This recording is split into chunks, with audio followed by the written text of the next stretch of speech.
Thank you, How will you Chairman. pad your votes when you're breaking our laws? Yeah, yeah. I feel I want to that associate myself with I'm laughing what at has been its said, past.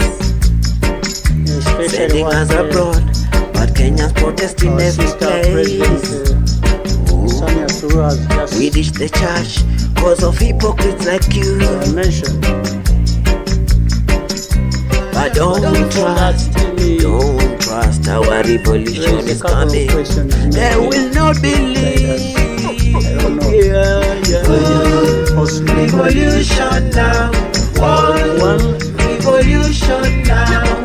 When we shed our anybody among us who did not see this coming? I for one, I saw it coming to be where we are now.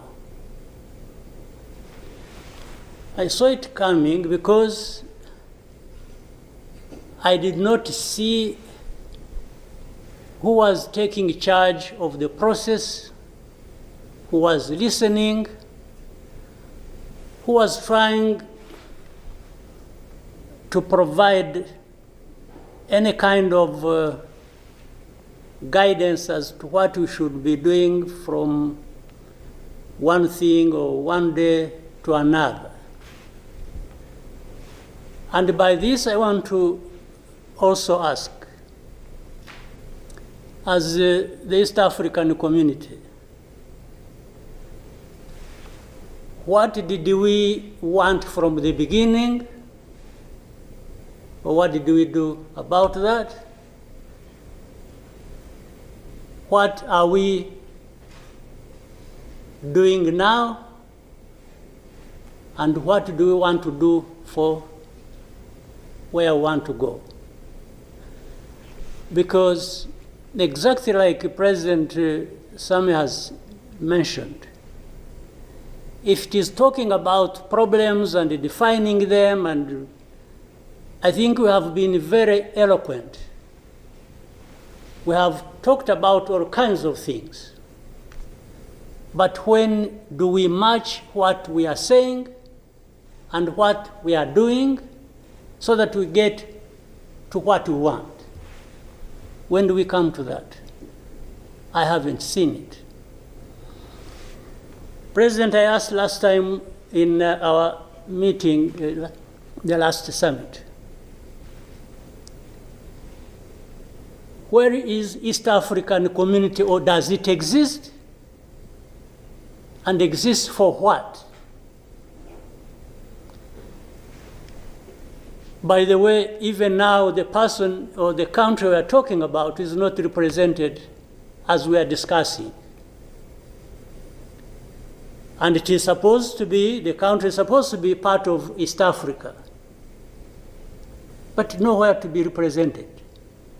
So I'm not sure what bearing what we are discussing has on what happens in the process of finding a solution in this country. I'll move on.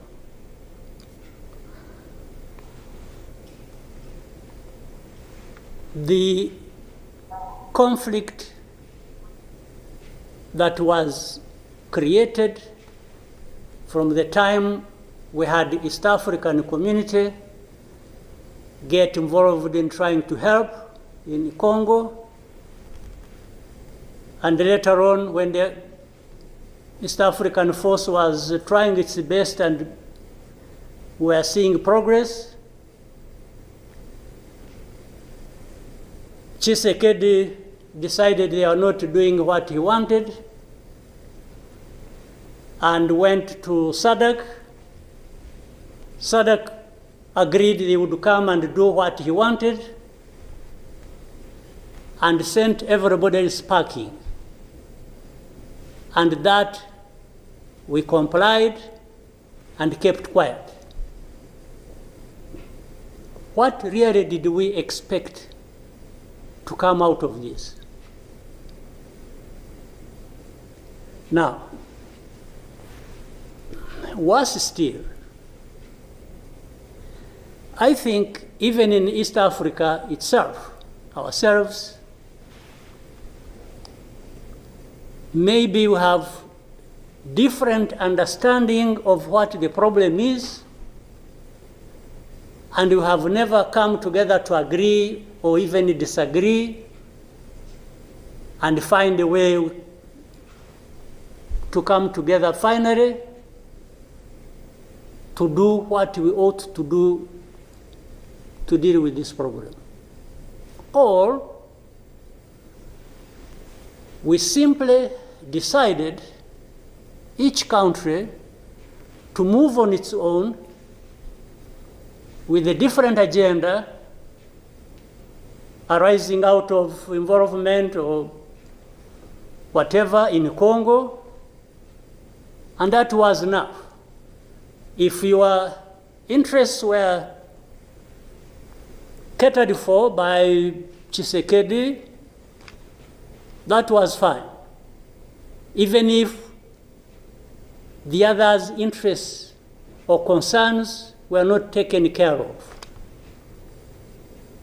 You can imagine, therefore, what chaos comes out of that kind of situation. We are, on one hand, assuming or pretending we are coming together over an issue and trying to find a solution, while at the same time, each country is pulling in its own direction, different from the others. This is the fact of the matter. Now, but even if we were doing everything right, all of us, nothing is going to come out of it until those mainly concerned are also part of it and participating and contributing to the success of the process through which they are getting the support. But if the parties decide or accept to be manipulated, because, and by the way, that's exactly what happened, and I think in Congo, there are experts for doing that. They would go to one party and promise them something, and then they would decide to keep quiet about what is obviously going to result into problems like we are seeing now. For the last 2 days, on Monday and today this morning, I spoke with the President of South Africa, who sought me out to speak with me on this matter because of their involvement in Eastern Congo. And he's also there pretending to be playing a peacemaker role. And he has a force that has been fighting alongside FDLR and has been fighting the M23 on the instructions of Tshisekedi, because these are people who are not supposed to be in Congo, that these are from Rwanda, or the M23 are not Rwandans, please. These are Congolese, and one time he accepts it, then another time he says, no, part of it is yes, and then the other part is from Rwanda, and these are He keeps on going. And how do we, leaders of our own countries, accept this to go on forever and just accept that we shall be manipulated by Tshisekedi or whoever is supporting him?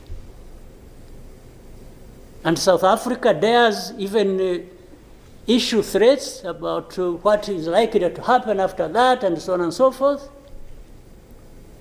Of course, we will see what threats they are talking about. Maybe they should have done that exactly for which they have been issuing threats. They should have done it to clean up the mess in Eastern Congo, or to fight back those who have been trying to clean up the mess. So then you have the whole international community just confused. They talked about Rwanda, they talked about the Nairobi process. Honestly, even here, maybe you will help me understand what all this means. The processes became an end in themselves. And the people leading these processes became more important than the results of the processes. The Nairobi process became a Uhuru process. Then the Rwanda process, it's like you can't say anything that will displease President Lourenço. Definitely, this does not help deal with such a serious matters as we are faced with today. That in the end, just because they can't be addressed, we have such a situation that, like we have now. And if anybody, and above all, I don't understand how Tshisekedi keeps thinking that he will resolve the problems to do with rights of people militarily. Kill them, shoot them, bring in forces that are ready to help, like especially Burundi. Well, I don't know whether that has been helpful for the last few days or weeks. They have been doing that. So I want us to, Chairman, Your Excellencies, I want us, whatever we are saying and whatever we intend to do, we capture the context rightly and then proceed based on that, and maybe we can get somewhere. But otherwise, if we keep saying good things, saying that, and to each other being nice, and then each one fulfilling their own interests other than others' interests, the common interests we have as East Africans, then I don't see how we are going to contribute effectively to finding a solution. But really, to have even had East African community expelled from Eastern Congo and everybody complied and then there was quiet. It's as if it was normal or that is okay. Everything dictated by the country or the person we are trying to help. I didn't understand that. And that's where we are now. That's how we are here, where we are. So let me maybe for now stop here. I would really want to hear advice of others, but I think it's not just a plaything. It's not, it's a serious matter, evidently, because it consumes people's lives. And the other day, 2-3 days ago, we lost people. There was a lot of sharing from Eastern Congo, from Goma, and killed a dozen people and injured hundreds. We will definitely take care of that. There's no question about it. Thank you, Mr. Chairman.